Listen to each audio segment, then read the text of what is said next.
ងរបស់នាងត្រូវអំពើគេណា អ្នកមោតាន់ជាស្លាកម្មមានឧត្តរៈអ្នកមោតាន់ជាស្លាកម្មមានឧត្តរៈ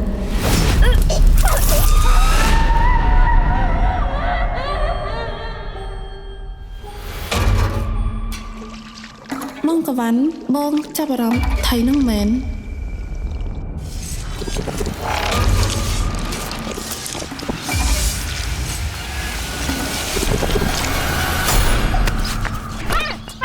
ពួកឯងចាំទុកអ្នកចិត្តខាងដូចម៉ាក់ឯងចឹងបើសិនជាមានបញ្ហាកើតឡើងកុំសង្ឃឹមថាពួកយើងមកជួយសោះ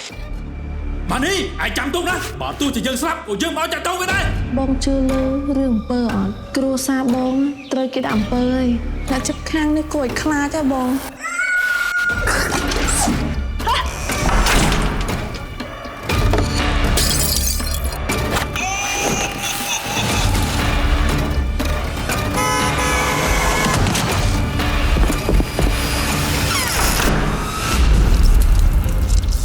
បងវត្តមិនហើយគេដឹងខ្លួននៅបងយល់ថាដូចជាបារម្ភពីប្អូនបងអីក៏ចម្លែកដែរប្តីចៅត្រូវស្នេហ៍របស់គេហើយមិនត្រឹមតែត្រូវស្នេហ៍ទេ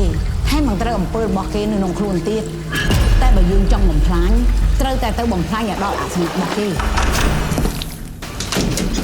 ហើយឲ្យលឿនឆាប់បំផុតនៅក្នុងផ្ទះរបស់ចៅពោពេញទៅដោយអំពើគ្រប់កន្លែង